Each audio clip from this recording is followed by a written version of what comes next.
might ask you about that. That's good to know about. I read one book about a person from Massachusetts, Waltham, Massachusetts. He wrote a diary later on of his experience in World War II aboard a cruiser. And they would, in the Pacific, where the New Jersey was a lot of times, he said they would be in these gun turns, 20 millimeter gun turn, 12 hours duty. They would toast in there, during the day. Just 60, 70 pounds, just waste away. That was it. Well said. And you're going to look at Tom the whole time. Look at Tom, okay. Hello, today is June 20th, 2001. My name is Dr. Tom Bannett. Oops, sorry. Start again, I just kicked the ducks out. You know what? I'm getting a lot of wind noise from that microphone. And I need a second or two and hang time. Hello, today is June 20th, the year 2001. My name is Dr. Tom Bannett from Kane University, and I'm working with Mr. Paul Lobauer of Pro Media Digital Media Production of Mount Laurel, New Jersey. Today we're aboard the USS Battleship New Jersey, which is stationed at Camden. And we're talking with Mr. Sam Mastrogiacomo of Sewell, New Jersey, who retired as a Master Sergeant in the Air Force, but who served aboard the Battleship New Jersey. Sam, let's start off by asking, how did you get involved in the Battleship New Jersey if you were a Master Sergeant in the Air Force later on? Well, right after Pearl Harbor, about a week later, I got the call to, I had an application a year before to get a job at the Navy Yard here, and being I was so close to the Navy Yard, living in South Philly, I was like about a mile away from the Navy Yard gates, and I got called right after Pearl Harbor, and I was delighted to get the job here.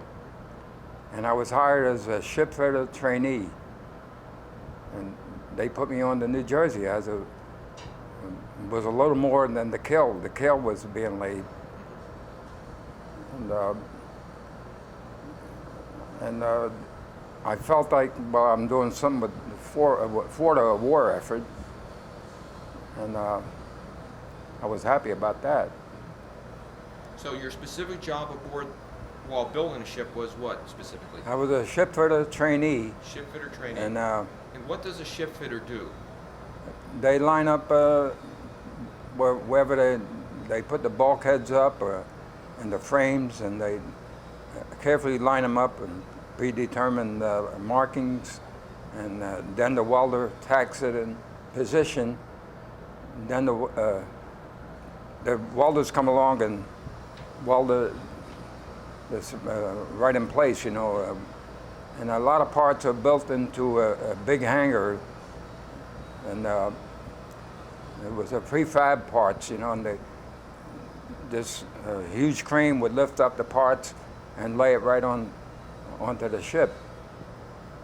And a predetermined, well, a ship fitter made sure that it was lined up where it's supposed to be and tacked in position. And a lot of it is grinding, chipping, and I come aboard here. The first time I came aboard, I went to look at different parts where I worked. And one of the jobs I had where the armor deck was below, the second deck is 8 inches of armor piercing deck. And it seems like I worked that hour after hour just grinding the hatchways so that the hatch would fit into place. And we'd try it out, and we'd see the high spots where we had to grind, and we'd grind it. And it seemed like hour after hour, like 8 hours, just grinding the hatch. I remember that more than anything else. And I still look at the hatch where I worked. Which hatch was it? It's about midship, right below the main deck, which is the armor piercing deck, 8 inches of steel. Can you still see your marks? And I still see where I worked. Yeah, and it was all heavy work and all hard work, because the grinder itself weighed about 45 pounds, and we just keep on grinding until until we had 90% of the fit that I guess I had to be sailed in case the ship took on water, got hit. They would close that hatch, and water wouldn't come below that, through that. How long did you do this work for? How many months? Well, year? I did that. I was started right the week after Pearl Harbor, and I worked there till 42 of November. I went into the Air Force, and I went to the recruiting station in Center City, and I had the application for my mother to fill out because being under 21, you had to get your parents' signature. So somehow the officer, one of the officers, Navy officers on the ship, called me in, and he said, "I understand you want to go into the military." I said, "Yes, I feel like I want to do more. I want to do more than just build. I want to take part in it." He said, "You know, the ship is being made, and it's important that ships get built, and you got a deferment. You don't have to go into the service." I said, "No, let the older people do the work. I want to go where the action's going to be." And I enlisted in the Air Force. I always wanted to fly, and that's what I did. And you stayed in the Air Force for how many years? After World War II, I got in the reserves. Immediately after, when I got discharged, I got in the reserves, and I got called during the Korean War, but I didn't go to Korea. And then I got called during that Cuban crisis in active duty, and then I had a lot of short tours active duty. I was still in flying. This time I was a flight engineer. Before that, I was a bomber gunner in World War II. So I stayed in until '77. So. It was a long career in the Air Force. Yes. Let's move back to the battleship New Jersey. Tell us what it was like working aboard the ship every day. What about any camaraderie among workers, experiences you had that were interesting? Well, like there was a lady here right before me, and she said, and I agreed with her, that they didn't know she was a lady because with their coveralls on, and especially in winter, they had the heavy clothing on and the welding. She was a welder, and with the welding mask on and on the top of her head, people didn't care if she was a woman or not. They didn't even notice. And she was a welder, so. Did you know that there was women aboard working as welders at the time? Yeah, I did. I did, but we didn't have any what you would call sexy women, you know, because they were all workers. Mm-hmm. And so you very well might have run into Mabel McCrae, who was just speaking here several Yes. minutes ago. Very interesting. And What was the daily routine like aboard ship while you're building it? it was a lot of waiting, you know. A lot of times they say, well, "Wait here. The section is being built, and in the shop is ready to come over. It should come over in an hour or so." And sometimes we would have to wait a half a day before the section came in. And in the meantime, you had to look busy. You had to do something because all your bosses, they have naval officers on the ship, plus your bosses, and you always had to look busy like you're doing something. Even if you had to sweep the deck, take the dirt off the deck or something, and scoop it up in the pans. And I remember being so cold that in the winter time that you just seemed like the chill would come from the bottom of your feet and to your head. And then in the summertime it was worse because the deck would be so hot you could fry an egg on it. And everything you touched, baked in the sun, it felt like it was as if it was come out of a grill. And as a welder in the summertime, you still had to wear the protective equipment over your face and over your body? Yeah, we always had to have helmets all the time, and safety glasses, because there was a lot of chipping going on, and there was a lot of welding and sparks flying around.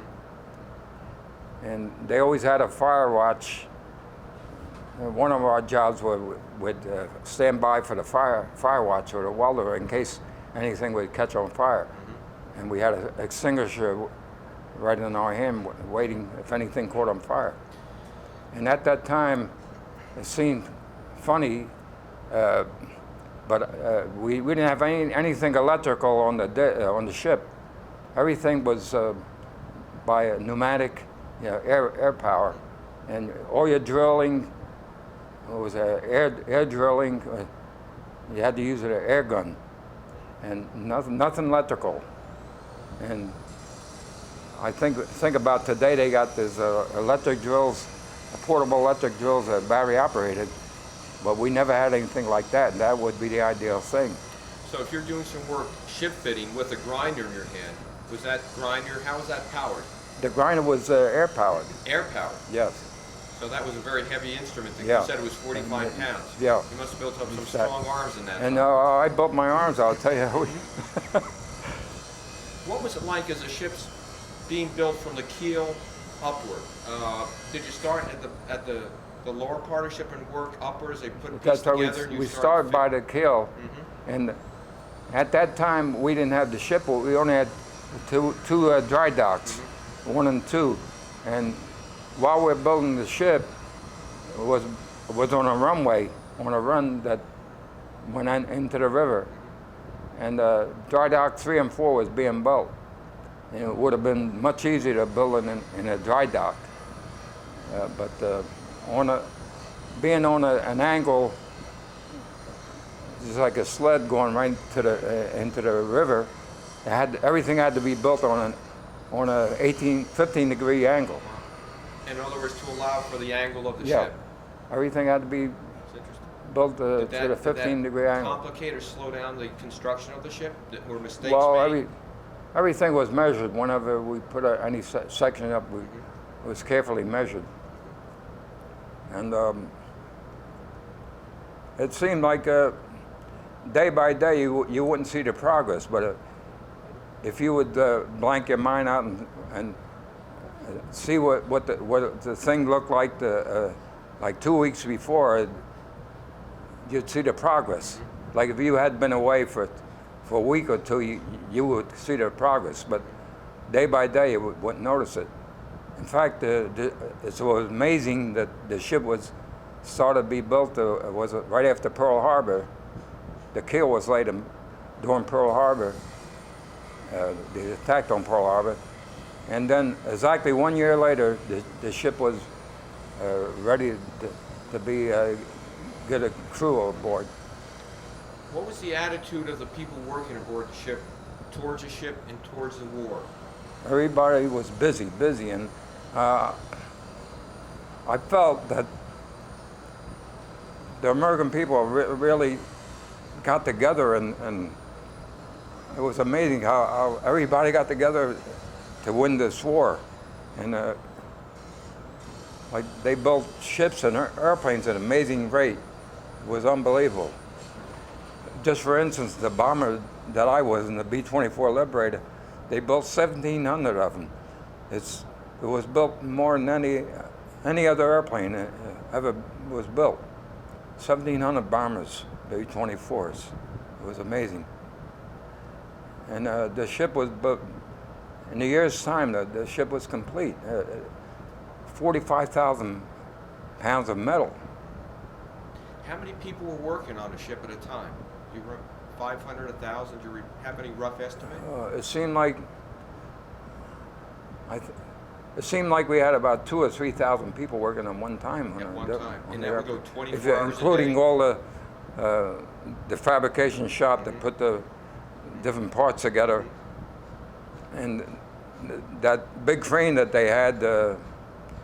I forget the name of it. It's down now. That would lift big parts and put it right in place, and it had to be exactly right in the same spot. the spots on the deck where it's going to be put together would have center punch marks with red circles around, just so it was built right within a 1/16 of an inch. Were you there the day the ship was launched? That went down the No, I skids? already was in the You were military. in the military already? Yeah. Did you hear about that while you were in service? Oh, I was overseas when I heard about it, and I bragging to my buddies, that's the ship I worked on. And they were amazed. Anything I haven't, so far that I haven't asked you that you think is important to talk about? Because I'm not always sure which questions are important questions. Is there anything I should have asked that you want to talk about?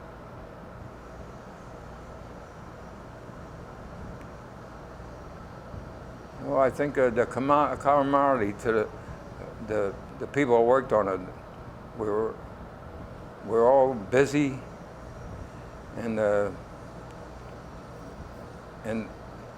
whole idea we're going to win this war, we're get this war over with, and that's all on mind. We're going to make the enemy pay for what they did, especially the Japanese.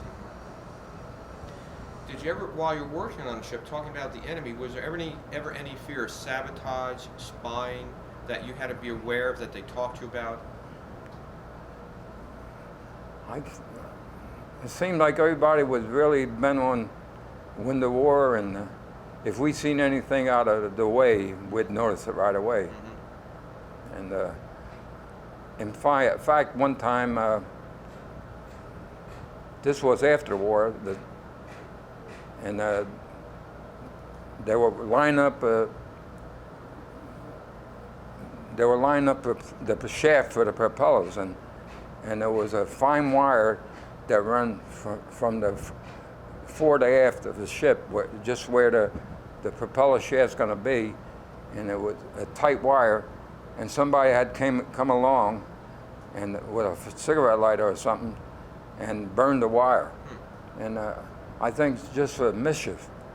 We didn't think of it being a sabotage, but it looks like it was just somebody did it for mischief. So they just had to reset that wire. So They had to it was quite a job to reset that wire and run it from the whole length of the ship, where the propeller's shaft goes through.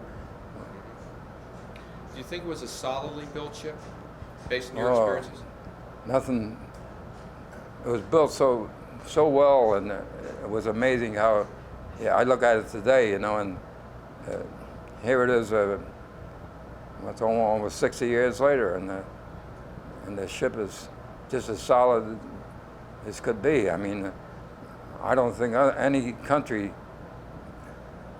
had the know-how and the hard workers to put it together like we had. Now, once you left the ship, just for a few minutes, you went into the Army Air Force, and you became a door gunner on B-24s, flying boxcars. I was a tail gunner. Tail gunner. Mm-hmm. Some experiences about that. Could you relate? Several experiences as a tail gunner. It seemed like I was young and kind of a little crazy, and we wanted to get this war over with, and I picked one of the most dangerous jobs as a bomber gunner, and we carried the fight to the enemy long before the ground troops made their invasion, and our whole job was prepare for the invasion, and we bombed all their factories and the railway yards and their submarine pens, ship building pens. And this was in Europe against Germany and Italy. Yes. Right. Any personal experiences while you were in that tail gun? Oh yeah, I was on one mission that our bomb group got the Presidential Unit Citation. We had 25 airplanes over the target, and 13 got shot down. Which target was that? It was Gotha, Germany. We went to bomb a German aircraft factory that produced the Messerschmitt, and we bombed the target so accurately, it was almost 90% of destruction. And I remember the day, it was snow on the ground, and the airplanes that come right out of on the ground, the German aircraft, they were lined up in front of the factory being ready to be shipped out. And we practically destroyed that whole target area. And but we paid. We lost more than half. We lost 13 out of 25 of our bombers. And I lost some of my good buddies. What caused those bombers to be shot down? Anti-aircraft fire? It was- Fighter pilots coming in? We always had anti-aircraft fire, but I never worried about that because if you get hit, you get hit. You can't do anything about it, but at least fighter aircraft, you could get the jump on them and get them before they get you. I was credited with three, during the whole war, I was credited with shooting down 3 enemy airplanes. How'd you go about doing that? Well, a lot of training. In the States here, we've got a lot of training. As an air gunner, you had 3 months of training that normally would take almost a year, but we had to do it in 3 months. Night and day, we had classes day and night. And before you even got on an airplane, you had all kind of guns you had to shoot. Anything from a BB gun to a 20 millimeter cannon. And you become so quick that it would be nothing for me to snatch a fly right out of the air. Your reflexes so fast. And for instance, when they had a screen that they put enemy aircraft on the screen, and you had to identify within a fifth of a second. And your mind becomes so sharp that, like I say, you can reach out and get a fly that's flying through the air.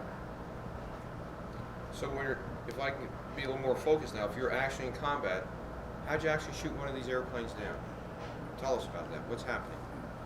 Well, first, when you look, you're constantly looking for enemy aircraft, and what appears to be just a little dot or maybe the size of a bird flying by, as you keep your eye on it, it gets bigger and bigger. Then you identify as an enemy aircraft. And even before they ever got in range, I would give them a little blast, like a 3 rounds blast, just so they know I'm alive and I mean business. So they would get a little cautious too if they seen your guns were waving, and they certainly would know when a certain gun position wasn't moving, and they would come in and attack. But you would have to you got to know the range where you're going to fire, the bullet drop, and you got to give. If there are airplanes that are diving at you, you got to shoot in front of them, so you're going to hit them at the same time. You got to give it lead, just like shooting clay pigeons. And we got a lot of that in training. So, and you felt like you're part of a 10-man bomber crew, and you're not going to be the weak point, because if you fail your job, the whole bomber is going to go down. So you would fire a few rounds as aircraft is coming in on you, and then when it approached, you had what, 250 caliber machine guns? Yeah, I was in a tail turret, and I had Quad? 250 calibers, one on each side. Oh, and you had a gun sight, and you had to give it lead. And what's the effective range of the 50 caliber? About 1,100 yards. 1,100 yards. So about 1,100 yards, you start picking up the aircraft with your fire tracers. Well, the tracers were just to get your range. Sometimes you get fooled by the tracers because they're burning uneven, and they would. But we would use it just for range, and the tracers every fifth round as a tracer. So actually, like you can't go by the tracers because the tracers would burn uneven and they would tumble and fall, and they would. But for range, that was good. So you pick them up at 1,100 yards, you just stay with the aircraft? Yeah, fire right rate? on them because. Constant burst Yeah. or 3-5 And if you round know burst? their nose is gonna point at you. That's where the business end is That's coming where the from. cannon is, the Yeah. aircraft, yeah. And the Germans, they believed in those 20 millimeter cannons, and they had 4 on the fighter craft, and we had 50 calibers, which was a little smaller, but pretty effective. So you got 3 of them, that's interesting. I did get 3 credit, yeah. And I might say that a lot of people say, well, you shot at it, you must have got him, but to shoot, when you shot at an airplane and if you thought you got him, that wasn't enough. Somebody else in the crew had to confirm it. Or you had to see the pilot bail out or the plane go out of control. But a few airplanes I hit and I seen pieces come off of it, like cowling, but I couldn't get credit for it because I didn't see the pilot bail out or flying out of control. So when you got credit for an airplane, you surely got it because you had to get it confirmed. Some planes had maybe 1 out of every 10 airplanes had a gun camera. When you shoot the guns, the camera would go off automatically, and that would show if you got a hit or not. But we only had them like maybe 1 out of every 10 airplanes had a gun camera. Of course, the fighter aircraft always had gun cameras on it. So you stayed in World War II until the very end, then? Yeah, Till the I end did of say. 1945, August 45, the 1945, I did get out. Japanese. Then you got out and stayed in reserves. Yeah, I got in the reserves.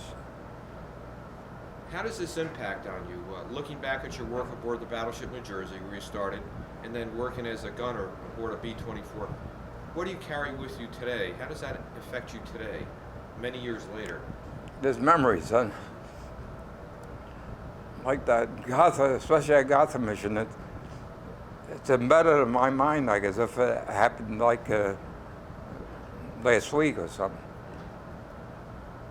I mean, something like that, when you lose. Back then, there was no issues, and were people treated different? And I know predominantly like you said, the black people worked in the officers' mess, and there were a lot of Filipinos worked in the officers' mess, and that was the job that they did. But obviously, it was a job they liked and enjoyed. Otherwise, they wouldn't be doing it. I mean, that was actually not bad duty because, again, you were clean every day.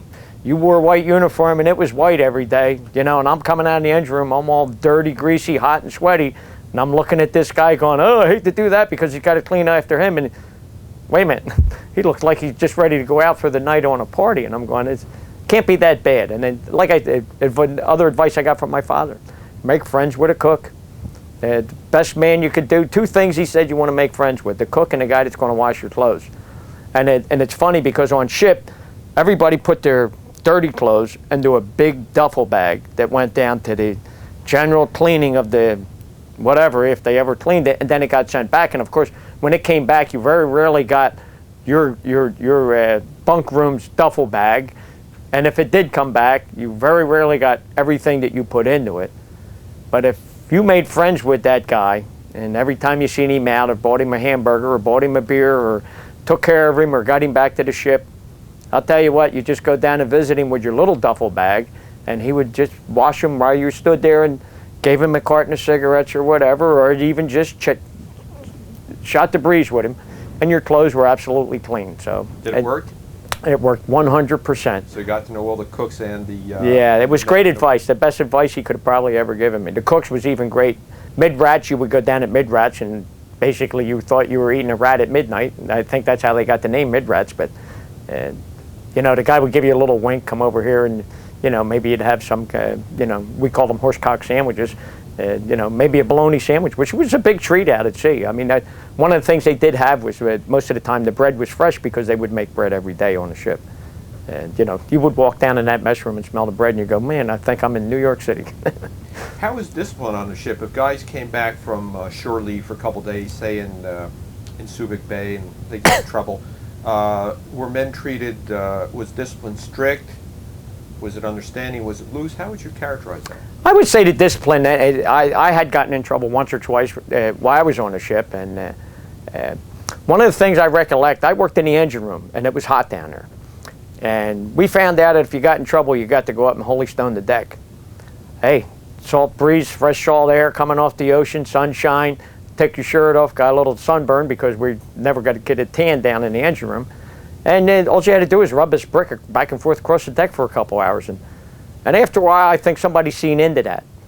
So they started thinking, well, from that point on, when you got in trouble, you got extra duty in your engine room. Now, nobody wants to be down there anyway.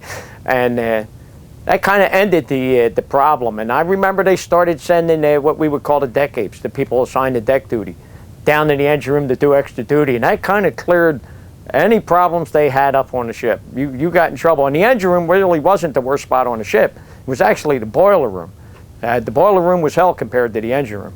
And you know, if you were any trouble you got, you came down and cleaned the turbine while you were at sea. Now the top of the turbine's red hot, and you know, you got 900-degree steam running through it. You know, and they'd give you a rag and a bucket of water, and you'd start washing. And you only had to do that one night, and you never got in trouble again. Never did again. What was life like in the engine room? Was it hot, smelly, noisy?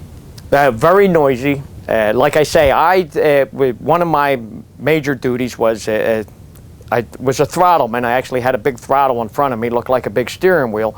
And as I opened it, I allowed more steam into the turbine to make the ship go faster. And that was all done by RPM, so it wasn't rocket science. But I always had a set of earphones on, the walkie-talkie, whatever we used to call them things back in the Talkers? Talkers. Yeah. And so that kind of like kept a lot of the noise out. But it was always noisy in the engine room. You had a duty to do. You had to watch gauges. If you were assigned to watch a gauge, you would watch numerous gauges. If you were assigned to check valves through your watch, you would do that. Everybody had an assigned duty, and I would probably say there was about 8 to 10 of us for a 4-hour watch to take that duty. You usually had at minimum a first class, normally a chief officer. He would sit. He had a big captain's type chair. He would sit behind you as you actually operated these throttles, and you know, you would have general conversations with him if you got along. It was different. It was hot.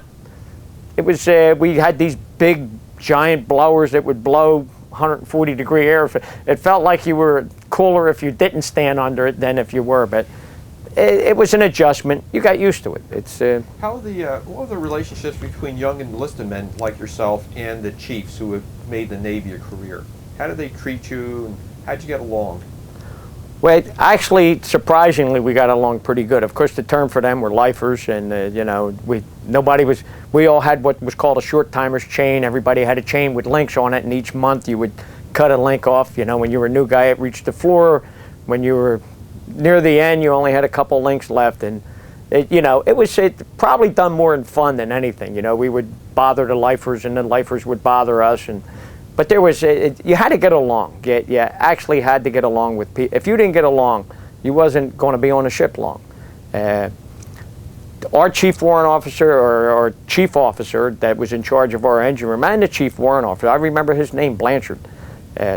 Nice guys. I mean, I had no problem with them, never had a trouble. I had an issue in the Navy where I kind of ship left somewheres and I forgot to get back on it, and I had a big issue about that in my career. And it was this Chief Blanchard that actually just said, "What do you want to do, son? You want to go home or you want to finish your tour?" And I said, "I want to finish my tour." And he went, "Well, then come with me."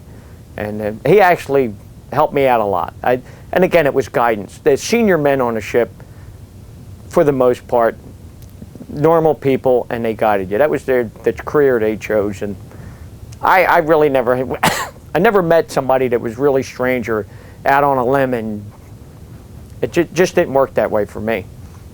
Now, is there anything I should have asked about your experiences on the ship that I didn't ask that you think is important to talk about?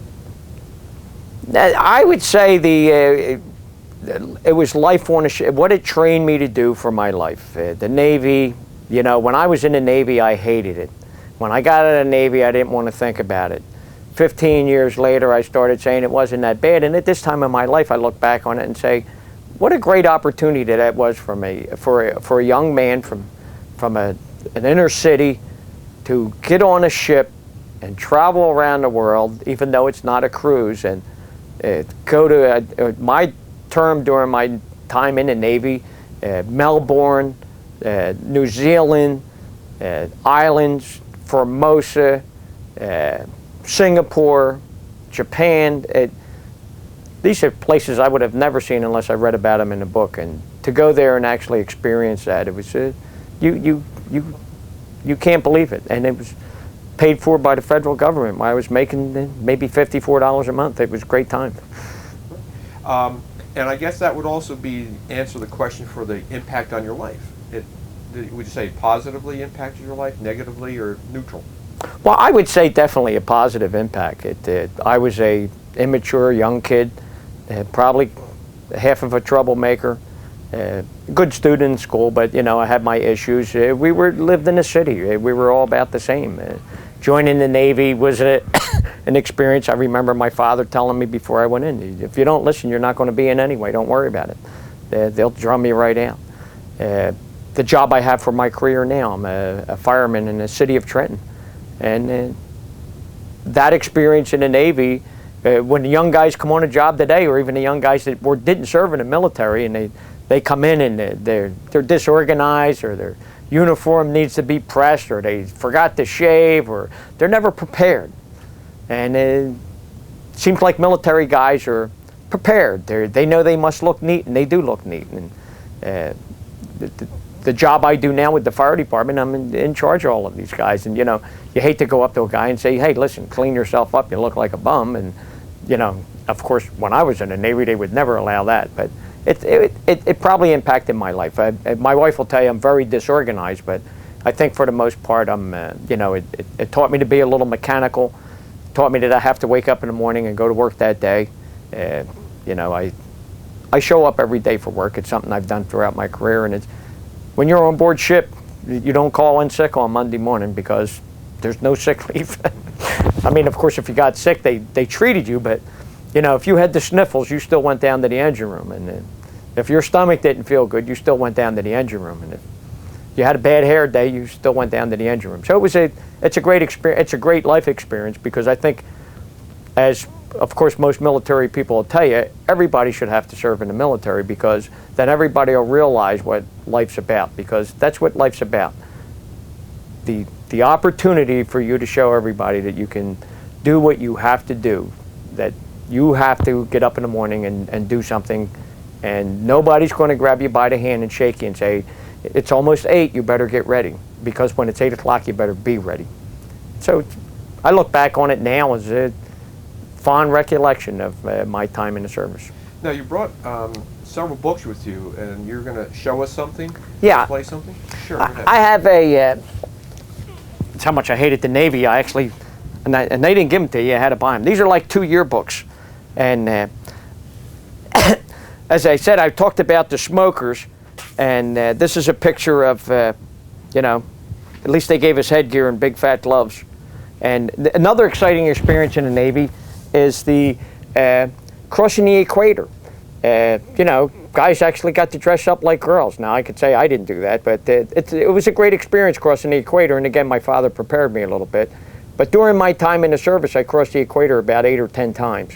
So you only have one bad experience crossing the equator, and it's really not a bad experience. But I'll tell you, the other 9 are great, because nothing better than a JG or an ensign going through that line, getting ready to get initiated into this thing, and being able to say, hey, you doing there, ensign? Whack. We enjoyed the heck out of that. Also in this book, when they brought the New Jersey back to New Jersey and they brought it up to Delaware, my wife and I were able to get on the Cape Lowes ferry and travel alongside the New Jersey. And of course on the New Jersey was the Governor Whitman. And and I had met Governor Whitman before, but I actually got her to autograph this, and it's ironic because that was on Veterans Day, which is November 11th, and I remember giving the governor the book and asked her to sign it, and she said, yeah, no problem, and she asked me what the date was. And I just thought that, I remember looking at my wife and started laughing because, we're bringing the New Jersey back, but it's, we actually have pictures at home, and I was able to take them over to State House and have the Governor Whitman sign them, so it was a great experience. It was a great experience watching the New Jersey come back up the river. It was almost, it was touching. We had a great time. They had World War II jets flying overhead. It was a great experience. We enjoyed it very much. Good. Anything else that you'd like to say before we wrap up the interview, Bill? No, I've come down here a few times. Unfortunately, I'm unable to bring my father because he has trouble walking, and I brought my grandson down, but I think he was a little too young at the time. We're probably going to give him another year or so before I bring him back. A lot of guys I work with have been down here and seen the ship. I think it's a great day. From where I live, it's so easy to get here. It's a perfect opportunity. You hop on a river line, takes about an hour to get here, and drops you right off at the New Jersey. Doesn't get any easier than that. And I look forward to coming back again. Well, thank you very much. Today is May 20th, 2005. My name is Dr. Tom Bennett from Cambridge University and Battleship New Jersey Oral History Project. I've been interviewing Mr. William M. Paradiso of Hamilton, New Jersey, served aboard the ship from January 1967 to July 1969. Bill, thank you very much for the interview. Thank you very much. Thank you. By the way, for the record, there's one other thing that Bill wants to mention about his duty aboard the Battleship New Jersey. Bill? Being on the New Jersey, being one of the new guys on the New Jersey, I was the bilge rat. There was a few of us that were bilge rats, and we actually had to go down inside the bilges. And one of the things our engine room had, and I would like to mention, I'm glad I thought of this, is our bilges were white in the engine room. I've never been on a naval ship that had white bilges. Our bilges were spotless 24/7. And I remember they always, you make sure you clean the job, you don't do it halfway, and getting underneath the turbine, and it was a bunch of little catacomb areas. And me and another guy from Worcester, Massachusetts, Larry Damigella, crawled under there, and I remember we were supposed to be working, but of course we were dogging it a little bit, and we had gone under and found this little area, and we came back and we actually found a tool and took it back down and actually chiseled our names, whether they're still there, Bill and Larry, 67 or whatever. But and that's under which engine room? Engine room number 4. Number 4. Right. Exactly where? Just below it or deeper down at the bilges? Deeper down at the bilges. By the way, one follow-up question. I heard that when the ship would be dry docked after it had been at sea for a while, you would have fish in your bilges. Is that correct? Because the intake zone would be sucked in as small little fish, and then they would grow. People have told me that. Whether it's true or not, I don't know. We had like my first duty on a ship was the New Jersey, and we had white bilges, and they were spotless. And I remember leaving the New Jersey, going to another ship, and I went on an engine room on another ship, and a destroyer, and I looked at them bilges, and I went, "Oh, this place is a mess." And the guy said, "A mess? That's how they look in the Navy. That's a bilge. That's where the waste stuff is." And I went, "Captain Snyder wouldn't like that, and neither would our chief officer." I said, ours were spotless. We would actually wash the bilges. We would request permission to pump bilges, which you had to do. They would actually pump it all out. Everything would be out, and then you would actually go down there and clean them. It was I thought that every Navy ship was like that. I was on an Australian ship for a day, and talked the difference between the navies. I had the opportunity to go on an Australian ship. We were in Subic Bay, and then one thing I can say about the Australians, they have dirty ships, but boy, they got a pint of Foster's every day. Very good, thanks.